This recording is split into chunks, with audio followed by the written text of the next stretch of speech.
Jules, part 2 tomorrow, a tough act to follow from Saturday or one to embrace?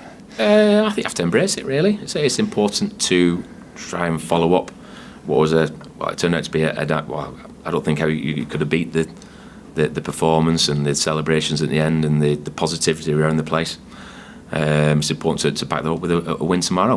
We've got any aspirations to do anything this year. We have to put some sort of run together, and you do that, you move up the table. So let's be nice and positive. Let's take each game as it comes. And say it won't be easy tomorrow. Northampton Nob is coming to town to start with. He'll be desperate to try and put one over on us. I think they've only lost 2 out of the last 6, and the video footage that I've seen, they've been hard to beat, and they've dominated games. So we're under no illusion. It won't be easy. It'll be a tough one, but one we've got to relish and try and take the game to them. All the Bolton fans will know who Nobby is, of course. Kevin Nolan, a big favourite here, playing favourite here, rightly so, in a good time for the club. So there'll be some love for him in that dugout, and equally for you in our dugout. Yeah, listen, I love watching him. I thought he was very underrated. He plays a little foil off Kevin Davis, and it wasn't just his actual play, his actual football brain. He was bright as a button. He knew where the ball was going to go. He could finish. The thing is, I think he came in, I'm sure when he was an apprentice, he was in centre half. I think that's right. I'm sure watching at centre half, him and Nicky Hunt were at centre halves, I think, for the youth team. And then Big Sam got hold of him, and the next thing you know, he's playing as a number 10 stroke striker. Really, really good player. He was a fantastic servant for the club. Funny old game, isn't it, that you end up pitting your wits against him as a manager tomorrow night. It's so strange. But just quickly looking back on Saturday, it was a great day, wasn't it? As you say, we've just got to try and harness that initially for tomorrow and then going forward. Yeah, so the positivity around the place at the end, it was fantastic to see the players look like they enjoyed themselves.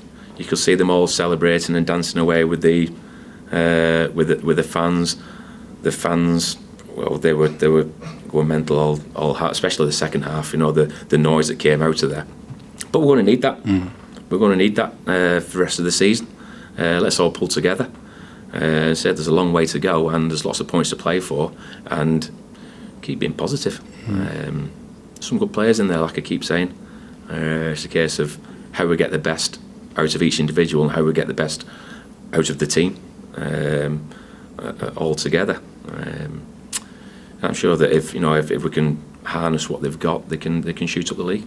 With your hard-headed coach and football head on tomorrow, I know it'll be a different sort of test tomorrow night, but how much of that will help the players confidence-wise, grinding out a clean sheet and going away and winning at a side that they're going to go up? Yeah, I'd like to think so. That was a huge thing on Saturday, a clean sheet. In the end, I felt it could have been 2 or 3. I don't think it would have been justice to go home 2 or 3 in the end. Well, we weren't really hanging on. But a 1-0, you're always just one little deflected goal or something away from a draw. But no, be positive. Go and attack it. Go and attack it as best we can. We're at home. We have to control that ball a little bit more probably than what we did on Saturday. Listen, that's an away game. It's a different type of football. You have a plan for at home, a plan for away. So we have to try and control the ball a little bit more, and so I think we've got players who can control the ball and can cause problems. We've got ourselves into a decent position, with a long way to go, just on the fringe of that playoff place, and hopefully you can kick us on one more step tomorrow, and it's a great position for someone to come in and take control of. Yeah, hopefully, yeah, we can pass that baton on to the manager. The club are trying, they're trying hard to bring someone in. It's still ongoing. Hopefully, it won't be too long. But it's important that we keep being positive. We keep the players nice and confident. We keep trying to win games of football. And that's not just the staff, the players. That's the fans have a huge part to play as well. And I know we'll try and take emotion out of it. Not easy, because Saturday was an emotional day in all the right ways. You'll actually be leading the team out at home tomorrow night. And again, given your history here, that'll be, I suppose, be another sweet moment. Yes. I don't really know what to say about that.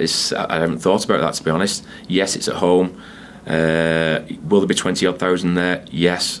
Will there be virtually all home supporters? Yes.